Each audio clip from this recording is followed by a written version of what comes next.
Hi everyone, welcome to teens বাড়ি অরুণিমা। আশা করি সবাই তোমরা ভালো আছো, সুস্থ আছো।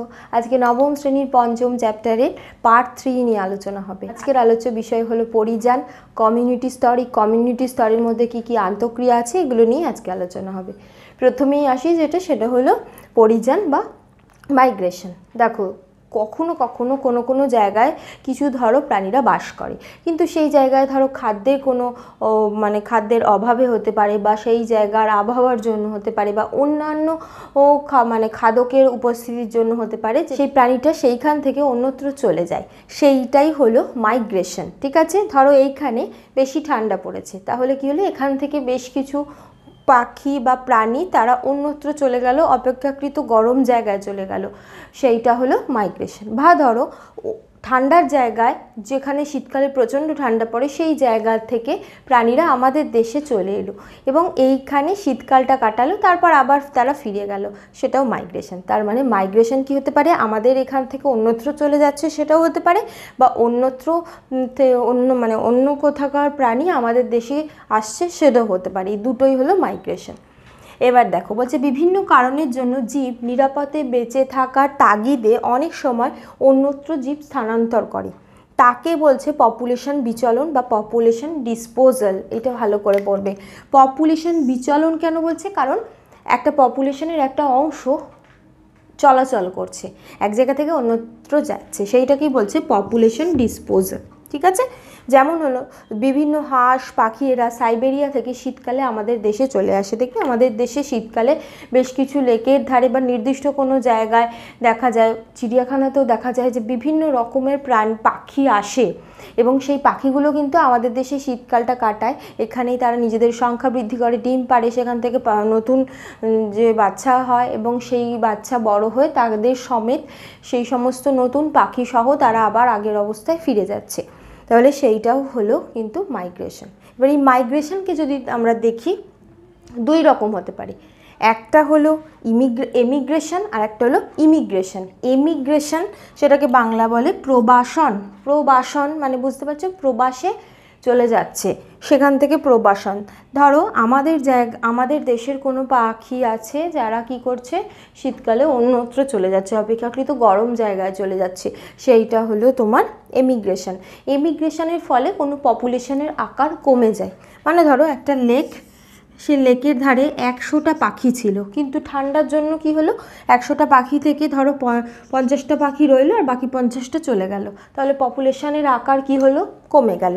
সেটা কি বলছে, প্রবাসন বা এমিগ্রেশন।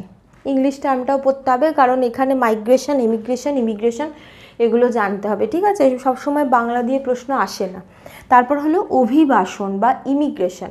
অভিবাসন মানে কি, অন্যত্র থেকে যখন আমাদের দেশে বা নির্দিষ্ট একটা অঞ্চলে আসছে।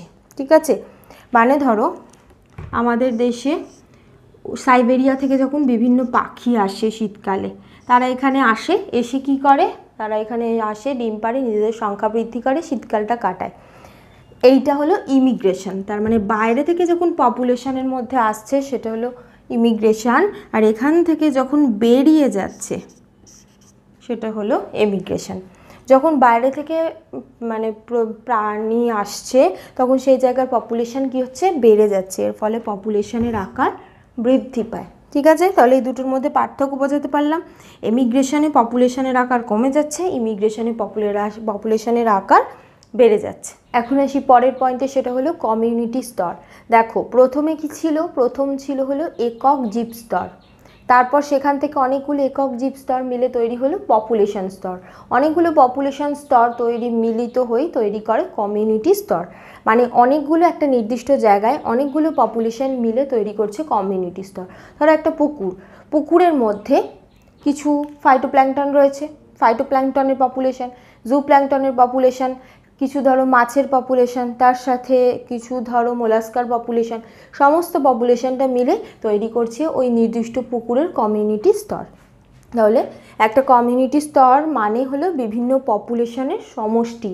ঠিক আছে, মাছের পপুলেশন, তারপর ধরো ফাইটোপ্ল্যাঙ্কটনের পপুলেশন, জুপ্ল্যাঙ্কটনের পপুলেশন, এরকম ইন্ডিভিজুয়াল অনেকগুলো পপুলেশন জুড়ে গিয়ে তৈরি করছে কমিউনিটি স্তর। কাকে বলে, একটা নির্দিষ্ট বসতি স্থানের বসতি স্থান নির্দিষ্ট হতে হবে, কিন্তু সেজন্য নির্দিষ্ট কথাটা বলতে হবে। বিভিন্ন প্রকার পপুলেশন মিলিত হয়ে যে সংগঠন গড়ে তোলে তাকেই বলছে কমিউনিটি বা জীবগোষ্ঠী বা জীব সম্প্রদায়। তাহলে জীব সম্প্রদায় মানে হলো উদ্ভিদ সম্প্রদায়, তার সাথে প্রাণী সম্প্রদায়, তার সাথে অণুজীব সম্প্রদায়, মানে অণুজীবের কথাও কিন্তু এখানে আসবে। যে সমস্ত মাইক্রো অর্গানিজমস রয়েছে যাদেরকে আমরা খালি চোখে দেখতে পাই না, কিন্তু তারাও অবস্থান করছে, তারাও কিন্তু এই কমিউনিটি স্তরের মধ্যেই পড়ছে। যেমন ধরো নদীর একটা কোনো নির্দিষ্ট নদীর কমিউনিটি স্তর, সমুদ্রের নিচের যে কমিউনিটি স্তর, ঘাস জমির কমিউনিটি স্তর, এগুলো সবই কিন্তু এক একটা কমিউনিটি স্তরের উদাহরণ। এখন আসি এই যে কমিউনিটি স্তর, এই কমিউনিটি স্তরের মধ্যে বিভিন্ন আন্তঃক্রিয়া দেখা যায়। দেখো একটা নির্দিষ্ট জায়গায় যখন অনেকগুলো প্রজাতি অবস্থান করবে তখনই কিন্তু তাদের মধ্যে বেশ কিছু আন্তঃসম্পর্ক দেখা যাবে। সেগুলো কি কি চলো দেখি। প্রথমটা হলো প্রতিযোগিতা। যখন একটা নির্দিষ্ট স্থানে অনেকগুলো পপুলেশন থাকবে তাদের মধ্যে অবশ্যই প্রতিযোগিতা দেখা যাবে। কোন কোন বিষয়ের জন্য দেখা যাবে? খাদ্য, বাসস্থান, তারপর ধরো মানে আশ্রয়, তার সাথে আত্মরক্ষা, প্রজনন, এই সমস্তগুলোর জন্য এদের মধ্যে প্রতিযোগিতা দেখা যাবে। দ্বিতীয় হলো খাদ্য খাদক সম্পর্ক। অনেকগুলো পপুলেশন একসাথে রয়েছে, কেউ খাদ্য আর কেউ খাদক, সেই সম্পর্কটাও এখানে চলে আসবে। যেমন ধরো আমি একটা ঘাস জমির যে পপুলেশন সেটার কথা বলি, তাহলে ঘাস জমিতে উৎপাদক মানে হলো সেটা হলো ঘাস হলো উৎপাদক, ঠিক আছে। ঘাসকে খাচ্ছে ধরো কি, ঘাসকে খাচ্ছে ঘাসফড়িং, সেটা হলো প্রাথমিক খাদক। ঘাসফড়িংকে খাচ্ছে কে? ব্যাঙ, সে হলো গৌণ খাদক। ব্যাঙকে খাচ্ছে কে? সাপ, সে হলো প্রগৌণ খাদক। আর সাপকে খাচ্ছে ধরো ময়ূর বা বাজ পাখি, সেটা হলো সর্বোচ্চ খাদক, ঠিক আছে। এইভাবে যে কোনো তুমি সম্পর্ক নিয়ে নিতে পারো। যদি জলের তলার সম্পর্ক নাও তাহলে উৎপাদককে, সেগুলো হলো বিভিন্ন শৈবাল। তাকে খাচ্ছে কে? মাছ খাচ্ছে, ছোট মাছ খাচ্ছে। ছোট মাছকে খাচ্ছে কে? বড় মাছ। তখন কিন্তু এই মানে খাদ্য শৃঙ্খলটা তো লম্বা হবে না, এই প্রগৌণ খাদকটাই সর্বোচ্চ খাদক হিসেবে থেকে যাবে, ঠিক আছে। এইভাবে খাদ্য খাদক সম্পর্কের মাধ্যমে এরা যুক্ত থাকছে। তারপর হলো সহযোগিতা। যখনই প্রতিযোগিতা থাকবে তার মানে সেখানে সহযোগিতাও থাকবে। সহযোগিতা মানে কি? দুটো ভিন্ন প্রজাতি একে অন্যকে সাহায্যের মাধ্যমে ওরা একই জায়গায় বেঁচে থাকছে, সেটাই হলো সহযোগিতা। এবার দেখো একে অন্যকে সাহায্য করছে, প্রথম কথা কেউ কারো ক্ষতি করবে না, মানে সহযোগিতার প্রথম কন্ডিশন হলো সাহায্য করতে হবে একে অন্যকে, কেউ কারোর ক্ষতি যাতে না হয়, ঠিক আছে। হয় এই অবস্থা থেকে দুজনেরই লাভ আছে, বা একজনের লাভ আছে, একজনের কোনো লাভও নেই, ক্ষতিও নেই, ঠিক আছে। তাহলে সেটা সহযোগিতা এই গ্রুপের মধ্যে পড়বে। আর অবশ্যই প্রজাতি দুটোকে ভিন্ন হতে হবে। যেমন ধরো লাইকেন, দেখো এখানে একটা ছবি দিয়েছি, এটা হলো গাছের গায়ে লাইকেন। তোমরা লাইকেন সহজে দেখতে পারো, দেখবে অনেক সময় ভাঙা বাড়িতে, পুরনো জায়গায় বা গাছের ছালের ওপর, কাণ্ডের ওপর দেখা যায় যে এরকম মানে যেটাকে আমরা শ্যাওলা বলি, সেটা আসলে শ্যাওলা এবং তার সাথে ছত্রাকও থাকে। লাইকেন আসলে শৈবাল ও ছত্রাকের মিলিত অবস্থান, একসাথে ওরা অবস্থান করে।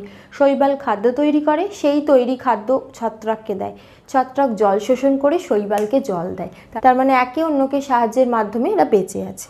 তারপর হলো শিম্বগোত্রীয় উদ্ভিদের মূলে দেখা যায় কি? রাইজোবিয়াম। এই রাইজোবিয়াম শিম্বগোত্রীয় উদ্ভিদের মূলে অর্বুদ গঠন করে থাকে। শিম্বগোত্রীয় উদ্ভিদকে লেগুমিনোসি গোত্রেরও উদ্ভিদ বলা হয়, ঠিক আছে। এবার এই এই যে অর্বুদ মানে এই যে রাইজোবিয়াম, এটা থাকার ফলে কি হয় যে এরা বাতাস থেকে যে নাইট্রোজেন সেটাকে টেনে নেয়, নিয়ে সেটাকে উদ্ভিদে সরবরাহ করে আর নিজেদের দেহেও কিছুটা ধরে রাখে। উদ্ভিদকে সরবরাহ করলে উদ্ভিদের নাইট্রোজেন কন্টেন্ট ভালো পায়, তার ফলে তার যে ফসল সেটা ভালো হয়। আর বাকি যে মানে ওই নিজের শরীরে যেটা ধরে রাখছে, তারপর এই যে অর্বুদগুলো বা রাইজোবিয়ামগুলো যখন মারা যায় তখন সেটা মাটিতেই মেশে, তখন তার ফলেও কিন্তু মাটির যে নাইট্রোজেন কন্টেন্ট সেটা বেড়ে যায়। আলটিমেটলি কি হচ্ছে, ও এই যে শিম্বগোত্রীয় বা ডাল জাতীয় উদ্ভিদকে নাইট্রোজেন সরবরাহ করছে, তার বদলে এই উদ্ভিদ ওকে বাসস্থান দিচ্ছে, একে অন্যকে সাহায্যের মাধ্যমে বেঁচে আছে। এবার এই যে সহযোগিতা, এটা দুই প্রকার হয়।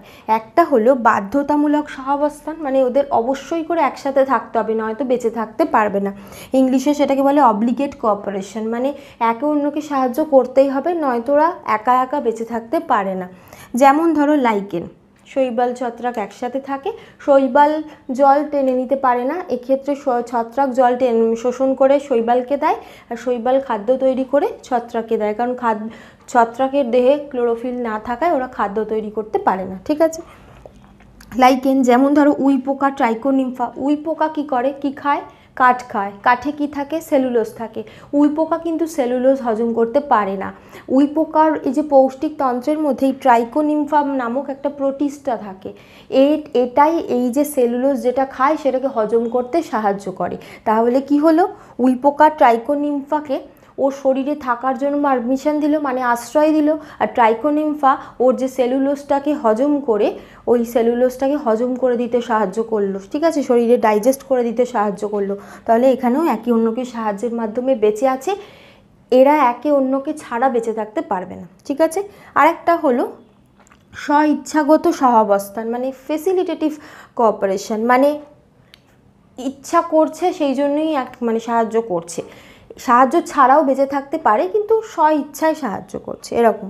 যেমন ধরো তোমরা যখন ডিসকভারিতে হাঙর দেখবে বা ইউটিউবেও দেখতে পারো, তখন সেখানে খেয়াল করবে যে যখন হাঙর মাছ সমুদ্রেতে চলাচল করে, সমুদ্রের নিচে, তখন খেয়াল করবে হাঙর মাছের সাথে সাথে অনেক চোষক মাছও চলাচল করে। মানে ওরা কি করে, চোষক দিয়ে ওই যে হাঙরের দেহের সাথে নিজেদেরকে যুক্ত করে নেয় এবং তার সাথে এক জায়গা থেকে অন্য জায়গায় খুব সহজে চলাচল করতে পারে। এরা কিন্তু চোষক মাছ এখানে হাঙরের কোনো ক্ষতি করে না, আর হাঙরও ওর স্ব ইচ্ছায় চোষক মাছদের সাহায্য করছে, মানে সাহায্য না করলেও বেঁচে থাকতে পারে, কিন্তু তারপরেও ও নিজের ইচ্ছায় সাহায্য করছে। দ্বিতীয় হলো হারমিট ক্র্যাব আর সাগর কুসুম। দেখো, হারমিট ক্র্যাব হলো একরকম কাঁকড়া, আর সাগর কুসুম হলো তোমার মানে সাগর কুসুম সমুদ্রের নিচে দেখা যায়, এরা চলাচল করতে পারে না, একই জায়গায় থাকে, এরকম টেন্টাকেলস নাড়া, মানে টেন্টাকেলস আছে, সেটাকে মুভমেন্ট করতে পারে। এবার হারমিট ক্র্যাবের ওপরে এই যে সাগর কুসুম বসে থাকে, তার ফলে ওরা এক জায়গা থেকে অন্য জায়গায় মুভ করতে পারে। আর এই যে সাগর কুসুমকে হারমিট ক্র্যাব কেন ওর দেহের ওপর বসতে দেয়, যাতে হারমিট ক্র্যাবকে ওর কোনো খাদক না খেয়ে ফেলতে পারে। যখনই একটা কাঁকড়ার ওপরে একটা ওরকম সাগর কুসুম বসে থাকে, তাকে দেখতে একটু অন্যরকম হয়ে যায়।